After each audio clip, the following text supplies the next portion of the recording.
Okay. Hi guys, this is Chris TVPH. Good morning, good afternoon, and good evening.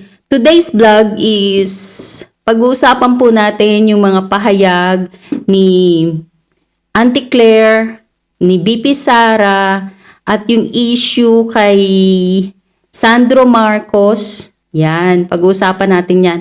Tapos yung latest na budol ni President Bangag Marcos. Okay.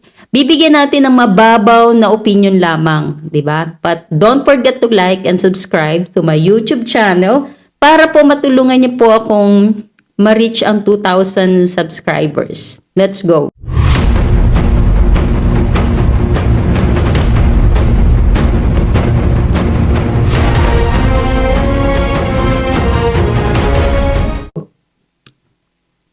Okay, eto po yung pahayag ni Auntie Claire Castro. Yung about sa hindi umano atras ang pamilya Marcos para sa hamon ng taong bayan na magpa-lifestyle check silang lahat ayon sa palasyo. Etong ang lifestyle check is pwedeng dayain. Di po ba? Pwedeng dayain yan. Pwedeng sabihin, may pupunta ngayon, mag-check ng natin. Itabi-tabi nyo na lahat yan. Gawin natin, simple lang ang buhay natin. Simpleng style lang tayo.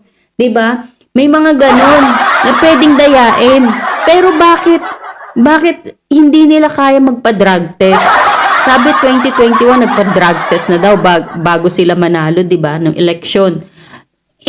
Na yun years after na yun years ago na. Dapat magpa-hair follicle test sila kasi yun ang panawagan ng taong bayan para malaman natin kung fit pa ba si Marcos na mamuno ng bansa natin. Kasi guys, kapag ang isang tao is lulong sa drugs, drug addict, wala na yan sa tamang pag-iisip para gumawa ng mga matitinong desisyon sa bansa natin. Last na sa safety, security ng bansa natin, 'di ba? Sana 'yun ang dapat gawin ng mga Marcos, magpa-drug test. Dahil yun naman ang sinabi ni Senator Amy Marcos na halos silang buong pamilya is nagdodroga, di ba? Ayon kay Senator Amy. Ngayon, dapat etong si Marcos, dapat ito yung ito yung gawin niya, magpa-hair follicle test silang lahat. Di ba? Silang lahat. Yung asawa niya, yung mga anak niya, 3 anak niya, pati si Sandro Marcos, may na siya, St. Thomas na siya.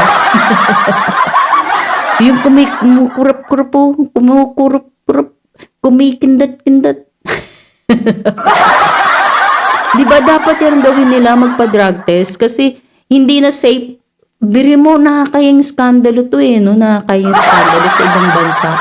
Yung taxi driver na nga nakausap mo, alam na yung intriga siguro may jowang Pilipina yun kaya alam niya yung issue ng bansa natin. Na yung presidente natin is bangag, alam niya kaya, 'di ba? Nakakaya. 'Di ba? Yun ang dapat ipursige nila na magpa-drug test kasi nga ang taong bayan na di ba pag na-negative sila di mas maigi, mamamatay na yung issue about drugs, di ba? Hindi na sasabihan na si Marcos bangag kasi negative siya. Pag hair follicle test, di ba? Pag hindi ginawa yun, ibig sabihin, talagang takot sila magpa-drug test kasi may posibilidad na ma-positive, di ba? Silang buong pamilya. Pero may nakita ko yung throwback picture nila, lalo na si First Lady natin. Yung throwback picture niya nung hindi pa presidente si Marcos, okay pa yung mukha niya, hindi pa ganun haggard Tapos ngayon po, yung mata niya halos maluwa na, maluwa. Tuloy, binabansagan siyang, kokak, Alam mo kung nagpa-drug test sila at negative sila, hindi na siya ibig sabihin, lang yun, pagiging matanda niya na lang yun, Ganun dapat Dito naman tayo sa pahayag ni mabababaw na opinion lang to guys ang gagawin natin. Kasi nga, di naman tayo kasing talino nila Boss Dada, nila PH Update, Reaction TV, ni Boss Banat Bay. Mababaw na opinion lang natin. Ito naman yung pahayag ni BP Sara. Alam mo, ganda ni BP Sara, no? Yung nang inaano ko, no, kung magiging presidente si BP Sara, siguro lahat ng mga Pilipino magiging fresh na. Kasi ang ganda ng magiging presidente natin, no? Okay. Etong sinabi ni BP Sara about kay Kiko Barsaga. Kung ang isang halal ng bayan tulad ni Kong Barsaga ay maaaring patahimikin, paano pa ang mga ordinaryong Pilipino na wala namang kapangyarihan o posisyon? Tama at totoo to guys. Kasi nga, tignan mo si Kiko napatahimik. 'Di ba? Napatahimik nila si Kiko Barsaga. Sinuspend nila, 'di ba? Paano pa yung mga ordinaryong vloggers na kumukundi na sa mga korupsyon at kumukundi na sa nangyayaring nakawan sa natin, 'di ba? Sa gobyerno natin. Pwede yung patahimikin ng walang piyansa. Pwedeng kasuhan ng walang piyansa yan. Mga ganyang dating ba? Diba? Kakaawa. Alam mo to, yung history na eto, nangyari na to yung history ni Marcos Sr. Na pinapatahimik yung mga media, reporter. Sabi ko sa'yo, yung mga taong against sa kanila, mga leader ng mga nagrarally. Kasi guys, dati, yung mga nagrarally, talaga yan makabayan talaga yan, yung pinaglalaban nila, yung karapatan ng tao talaga. Ganun. Pero ngayon, wala na. Ang pinaglalaban nila is yung sariling interest nila. Yung mga akbayan, bayan muna. Yung mga yan, wala na, hindi na sila dati patriot talaga yung mga yan Ngayon wala na, hindi na, mga NPA na talaga yung mga yan. Dati alam nyo, may kwento ako ang NPA before, hindi yan sila basta-basta talagang yan sila, yung pinaglalaban talaga yun nila, yung karapatan ng bawat Pilipino. Talaga yan sila before, hindi yan sila, terorista yung dating, hindi. Ngayon, naging terorista na sila. Naging terorista na sila. Wala na sa hubog yung pinaglalaban nila. Ayaw na nila sa matitinong leader ng bansa. Ito na, yung kinakampihan nila, yung si Bongbong Marcos na yung mga korap, mga magnanakaw na yung kinakampihan ng mga royalist, yung mga nagrarally. Okay, dito naman tayo sa Eto naman tayo. Nakakamangha to, no? Talagang si Sandro Marcos, 'di ba? Nag-OJT to kay Romualdez, no? Nag-OJT. Eto pala guys yung niya. Eto pala yung pinag-OJT-han niya. Nag-OJT siya kay Romualdez. Paano magnakaw? Diba? Hindi milyon-milyon. Ang pag-OJT niya pala is paano matutong maglagay ng allocable. Insertion. Hindi milyon, bilyon ang usapan dito guys. Diba? Yung pala yung pag-OJT niya, ang training niya kay Romualdez. Tapos ngayon, meron pa siya isang kapatid na nag-OJT din kay Romualdez. Asahan niyo na. Kung bibigyan nyo ng chance kayong mga taga-Ilocos, kung bibigyan nyo ng chance sa mga Marcos, yan ang mangyayari. Magiging billionaire sila nang dahil sa atin. Diba? Bilyonaryo na. Tingnan mo si Martin Romualdez tsaka tong lahat, bilyonaryo na. I-research nyo yung accomplishment ni Sandro Marcos, wala kang makikita. So, Wikipedia, tingnan nyo, check nyo. Wala kang makikita talaga ang accomplishment niya. Kahit na sa Bigod District, chuchu.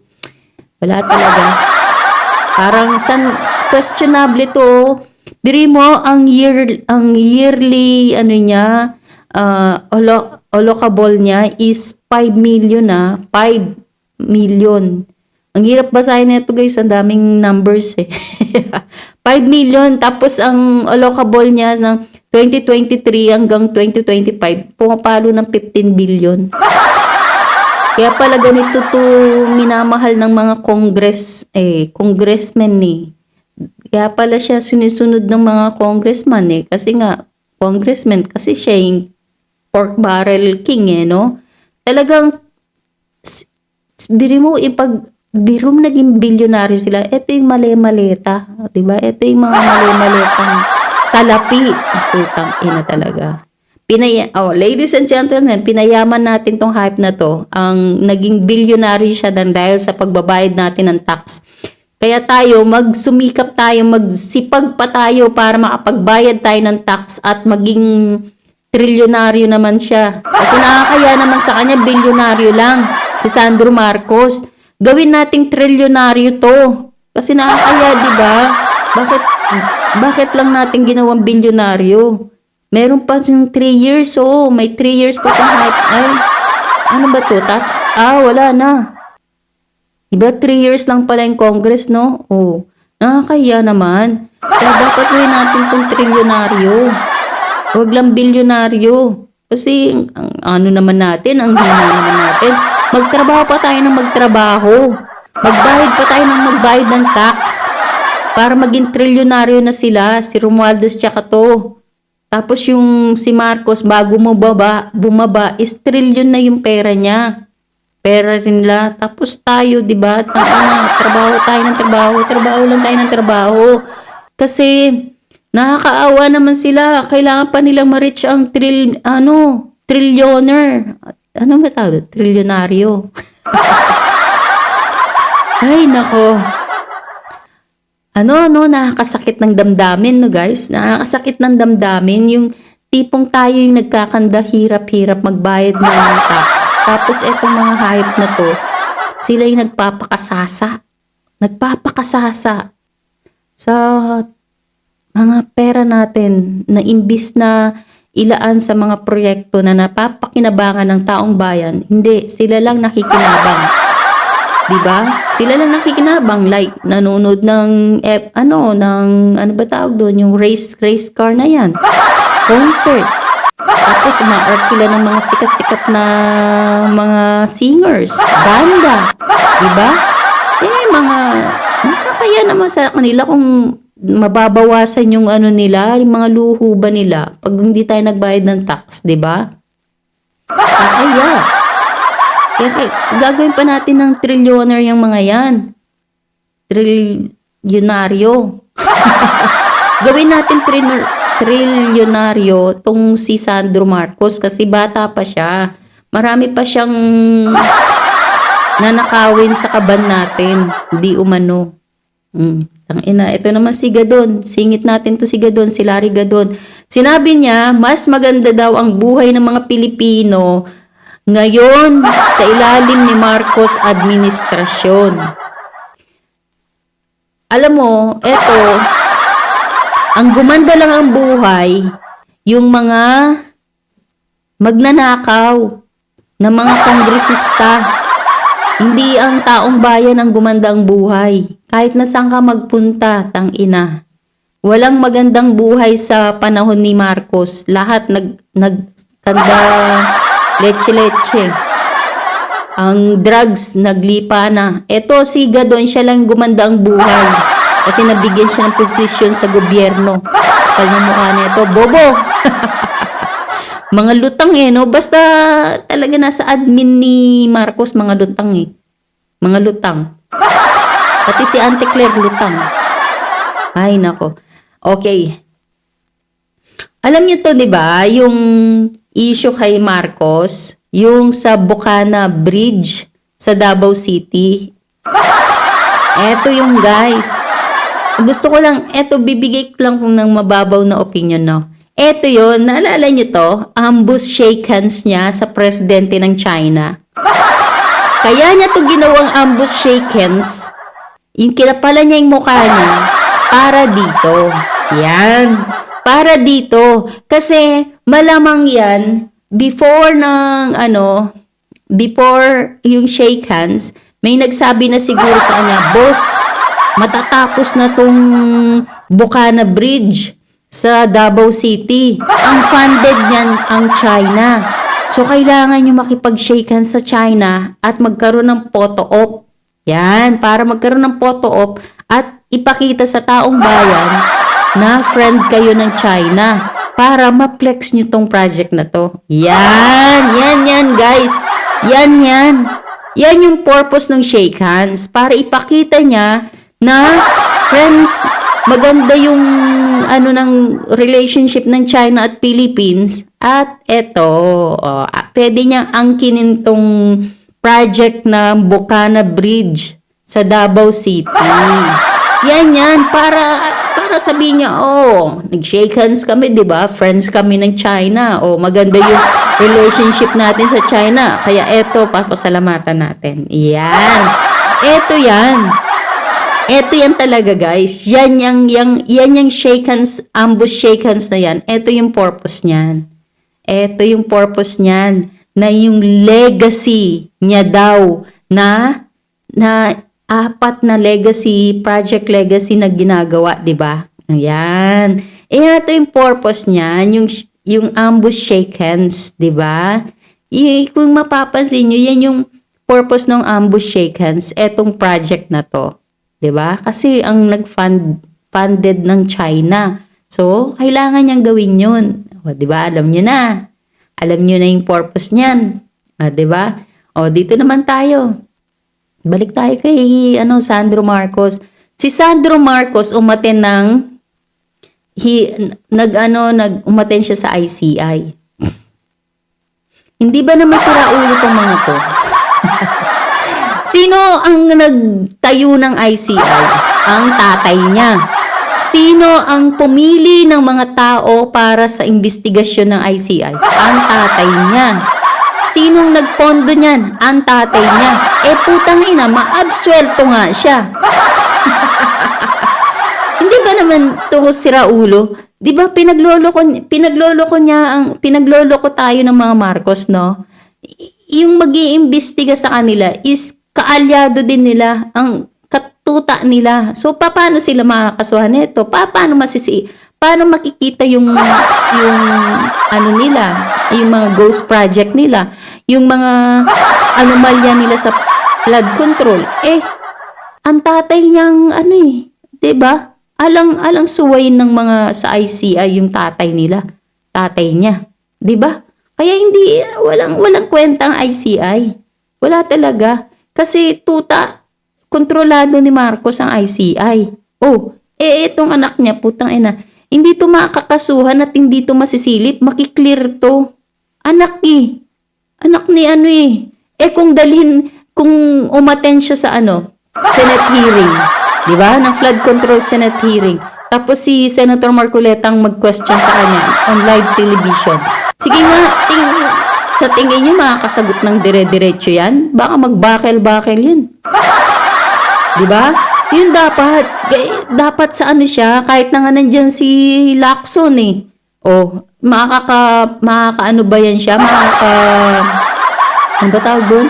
Makakaporma ba yan si Sandro Marcos kay Senator Marcoleta? Hindi mangyayari. 'Di ba? Tapos kinu-question pa nga nila na si Pulong ang may ghost project. Diyos ko. Eto mga to, mga yung binabaluktot ba nila na sila yung magmumukhang, akala nila kasi mabubudol pa nila ang taong bayan. Ang akala nila is mababaluktot pa nila yung sitwasyon at maipupukol pa nila sa mga Duterte yung korupsyon. Na obvious naman, sila naman yun talaga. Kita mo 15 billion yung allocable niya. Saan yun? Nasaan yun? Saan nilaan yun? Saan ginamit yun? 'Di ba? Dapat yun explain niya. Dapat kung inaano nila yung transparency, dapat every time, kasi ang mali kasi sa atin, ang mali kasi sa Pilipinas, hindi ako nagmamarunong or nakikita ko lang, dapat ang mga kongresista dapat hindi na yan sila binibigyan ng mga project ng basta hindi dapat sila na-involve sa mga proyekto sa distrito nila, kahit na referral letter, kahit na ano pang dapat hindi sila na-involve kasi sila yung gumagawa ng batas. Yun lang dapat ang trabaho nila, tigagawa ng batas. Pero yung sabihin mong ma-involve pa sila sa ginagawa nilang project sa distrito nila, dapat hindi na yun, dapat wala na silang dapat sa local na nila yan, sa governor, sa mayor, sa barangay captain, sa konsehal, dapat doon na nakalagay yung project ng mga yon, tas doon na dumedirekta yung pondo. Hindi yung sa itong mga kongresista nagkakaroon pa, kaya may corruption kasi binibigyan nila ng power tong mga kongresista sa mga project. Dapat trabaho nila yung gumawa lang ng batas. That's it. 'Di ba? Ganun din kahit nasa senators, dapat wala yung mga allocable, insertion. Dapat wala na yan silang mga project para wala ng budget silang mahahawakan. Meron man sila allowance yung nila, putang ina. Kaya hindi nawawala yung yung mga corruption dahil sa ganitong sistema 'di ba? Kaya walang mangyari dyan sa ICI na yun. Dapat yan i-abolish na yung ICI kasi Diyos ko, si Marcos din naman yung kumokontrol dyan. Para saan pa yung ICI na yun? Tapos ibibigay sa ombudsman. May ombudsman ka na. May ICI ka pa. Tapos may Department of Justice pa. Diyos ko. Bakit hindi na lang? Tapos may COA pa. O, di ba? Ay, nako. Tapos, siguro, yung, ano ba yung PCIJ? Siguro nagulat yan sila, no? Nagulat siguro sila sa investigasyon ng PCIJ. Tapos sila nag-number 1. Siguro nagulat yan sila, no?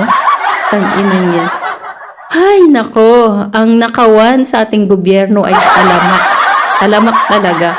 Alam niyo to guys, hindi to hinto yung corruption sa Pilipinas, nakawan sa Pilipinas hanggat si Marcos ang nakaupo. Hanggat si Marcos nakaupo. Hindi rin mabibigyan ng justice yung nawalang pera sa kaban ng bayan natin, sa kaban.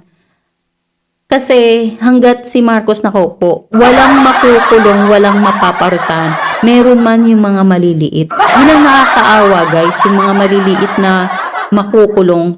Kasi sumusunod lang naman yan sila sa mga boss-boss nila, di ba? Hindi naman yan sila gagalaw ng pera kung walang pasabi or walang approval ng mga malalaking boss nila, di ba? Yun lang yun. Kaso lang, mahina, kasi tayo yung, ba ang tawag doon? May presidente kasi tayo na, makapalang muka. 'Di ba? Kasi pag ganyan talaga,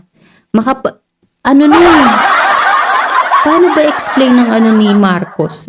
Parang hindi na siya tinatablan, no? Parang 'di ba, yung kumakaway-kaway siya kahit na walang kumakaway sa kanya, nakikipag-shake hands siya kahit na alam niya na hindi ayaw naman siya i-shake hands, 'di ba? Matigas na yung mukha, no?